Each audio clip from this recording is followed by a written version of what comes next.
Assalamualaikum warahmatullahi wabarakatuh. Alhamdulillahi rabbil alamin. Subhanallah walhamdulillah wa la ilaha illallah wallahu akbar. La hawla wa la quwwata illa billahil aliyyil azim. Allahumma sholli ala sayyidina Muhammad wa ala ali sayyidina Muhammad, amma ba'd. Saudaraku sekalian yang dirahmati Allah Subhanahu wa ta'ala, alhamdulillah, marilah kita senantiasa bersyukur kepada Allah Subhanahu wa ta'ala yang telah memberikan begitu banyak kenikmatan kepada kita, khususnya nikmat yang terbesar di antara nikmat-nikmat yang lainnya, yaitu nikmat iman dan Islam. Karena sesungguhnya dengan iman dan Islam itulah kita bisa menjadi orang-orang yang selamat. Sesungguhnya yang menjadikan kita selamat atau tidak bukanlah harta. Yang menjadikan kita selamat atau tidak bukanlah pangkat dan jabatan, bukan pula status sosial. Tetapi yang menentukan keselamatan kita semua adalah iman kepada Allah Subhanahu wa ta'ala. Dan Allah telah memberikan keimanan itu. Karena itu mari kita pegang teguh terus keimanan kita kepada Allah sampai kita meninggal dunia. Wala tamutunna illa wa antum muslimun. Dan jangan sekali-kali kita mati kecuali dalam keadaan taat kepada Allah Subhanahu wa ta'ala. Kemudian yang kedua, alhamdulillah Allah memberikan nikmat kesehatan kepada kita semua. Dengan kesehatan maka kita bisa menjadi lebih nikmat dalam beribadah kepada Allah Subhanahu wa ta'ala. Mudah-mudahan Allah senantiasa memberikan keistiqomahan kepada kita untuk senantiasa taat dan beribadah kepada Allah Subhanahu wa ta'ala. Allahumma amin ya rabbal alamin. Saudaraku yang dirahmati Allah Subhanahu wa ta'ala, sholawat dan salam semoga Allah senantiasa curahkan kepada junjungan kita tersayang Nabi besar Muhammad sallallahu alaihi wasallam, juga kepada keluarganya, para sahabatnya, dan mudah-mudahan kita semua akan mendapatkan syafaatnya. Allahumma amin amin ya rabbal alamin.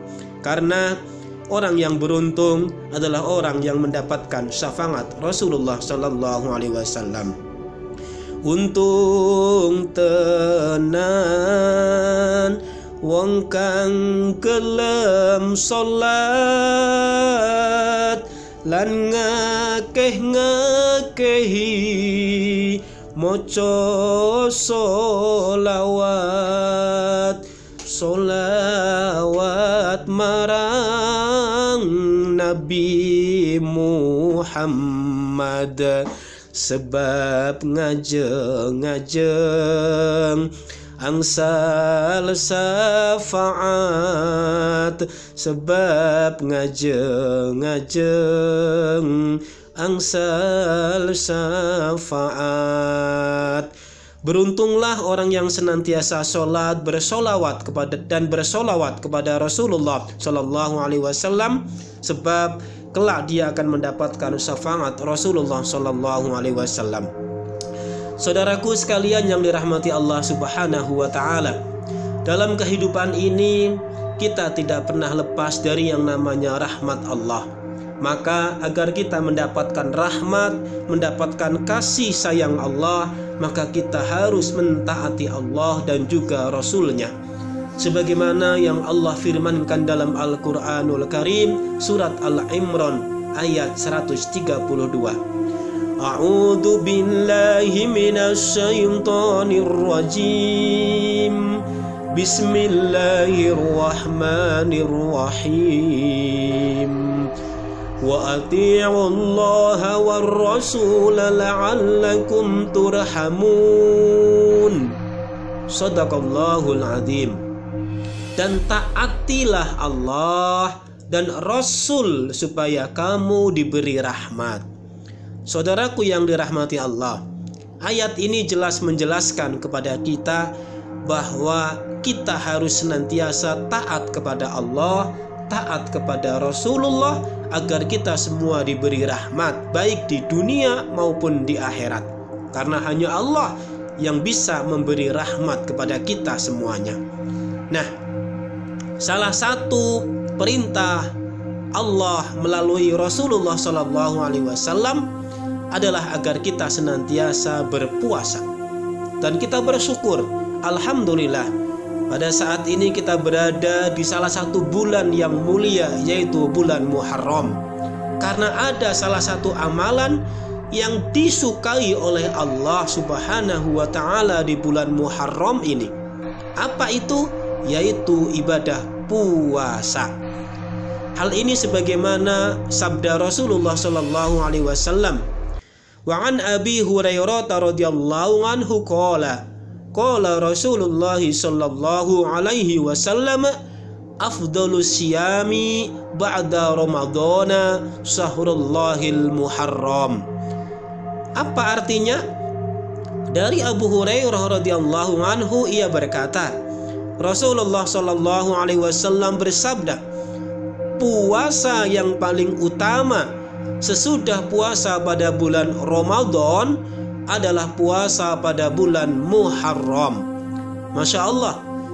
Jadi ternyata kalau kita melihat tingkatan-tingkatan puasa yang paling utama pertama adalah puasa Ramadan. Kita tahu bulan Ramadan bulan yang begitu mulia. Dan tingkatan yang kedua ternyata setelah bulan Ramadan ada ibadah yang mulia lagi yang dicintai oleh Allah, yaitu puasa di bulan Muharram. Karena sekarang kita berada di bulan Muharram, maka inilah kesempatan kita untuk mendapatkan rahmat Allah, mendapatkan kasih sayang Allah, mendapatkan keutamaan, yaitu dengan menjalankan ibadah puasa. Mengapa ibadah puasa? Karena ternyata ibadah puasa itu memiliki efek-efek dampak yang luar biasa dalam ibadah-ibadah yang lainnya. Orang kalau menjalankan ibadah puasa ternyata itu bisa mempermudah untuk menjalankan ibadah-ibadah yang lainnya. Misalnya ketika kita puasa begitu kan, kita menjadi rajin membaca Al-Quran. Ketika kita puasa, kita bisa menjadi orang yang mampu bersabar. Ketika kita berpuasa, kita rasanya ingin selalu ke masjid untuk berjamaah. Ketika kita berpuasa, rasanya kita ingin dekat-dekat dengan Allah, memanfaatkan waktu dengan berzikir, dengan tilawah. Kita ingin bersedekah dan seterusnya. Maka ibarat pepatah mengatakan, sekali mendayung 2-3 pulau terlampaui. Nah, satu kali beribadah ternyata membawa dampak ibadah-ibadah yang lainnya. Berpuasa itu membawa ringan kita untuk menjalankan ibadah-ibadah yang lainnya. Maka mari di bulan Muharram ini kita berniat dan melaksanakan ibadah puasa. Puasa apa? Yang pertama adalah ada puasa bulanan, yaitu puasa Ayamul Bait, ya. Jadi 1 bulan itu ada 3 hari di pertengahan, silahkan kita untuk menjalankannya. Kemudian ada puasa mingguan, yaitu puasa hari Senin dan Kamis. Dan juga ada puasa harian, misalnya kita bisa menjalankan ibadah puasa Daud. Masya Allah ya, sehari puasa, sehari tidak. Nah, derajat berpuasa baik itu puasa Daud, puasa hari Senin, puasa hari Kamis, puasa Ayamul Bait di bulan Muharram ini itu lebih utama dibandingkan dengan bulan-bulan yang lainnya. Artinya apa? Pahalanya tentu lebih banyak. Wallahu a'lam. Allah yang lebih tahu tentang pahalanya. Kemudian ada juga puasa khusus di bulan Muharram ini yang memang diperintahkan oleh Rasulullah SAW, yaitu puasa Asyura atau Asyura, puasa di tanggal 10 bulan Muharram. Rasulullah SAW bersabda, wa an Ibnu Abbas radhiyallahu anhuma anna Rasulullah sallallahu alaihi wasallam soma yaumin Asyura wa amara bisiyami. Dari Ibnu Abbas radhiyallahu anhu bahwa Rasulullah shallallahu alaihi wasallam berpuasa Asyura dan memerintahkan supaya orang-orang berpuasa. Jadi kita diminta oleh Rasulullah untuk berpuasa di bulan Muharram tanggal 10, yaitu puasa Asyura. Apa keutamaannya? Dari Abu Qatadah radhiyallahu anhu bahwasanya Rasulullah shallallahu alaihi wasallam pernah ditanya tentang puasa hari Asyura. Kemudian beliau menjawab, yukaffirus sanatal madiyata, bahwa puasa Asyura itu dapat menebus dosa setahun yang telah lewat.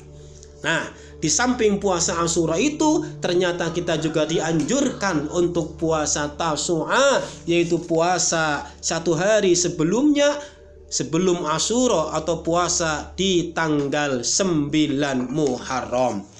Saudaraku yang dirahmati Allah, mumpung masih ada kesempatan, Asyura belum lewat, Tasu'a juga belum lewat, Muharram kita masih berada baru di awal-awal, maka mari kita berniat untuk melaksanakan ibadah puasa di bulan Muharram ini, puasa yang ternyata utama setelah bulan Ramadan. Semoga Allah Subhanahu wa taala senantiasa memberikan kekuatan kepada kita untuk bisa senantiasa mentaati Allah, mentaati Rasulnya, dekat dengan Allah, dekat dengan Rasulnya, menjadi orang-orang yang mulia dunia akhirat, menjadi orang-orang yang bahagia dunia akhirat, menjadi orang-orang yang penuh dengan rahmat dan kasih sayang Allah Subhanahu wa ta'ala, disayangi penduduk bumi, juga disayangi penduduk langit. Allahumma amin ya rabbal alamin. Demikian yang bisa saya sampaikan, sedikit tetapi semoga ada manfaatnya. Mohon maaf atas segala kekurangan. Astaghfirullahaladzim. Subhanakallahumma wa bihamdika asyhadu an la ilaha illa anta astaghfiruka wa atubu ilaik. Assalamualaikum warahmatullahi wabarakatuh.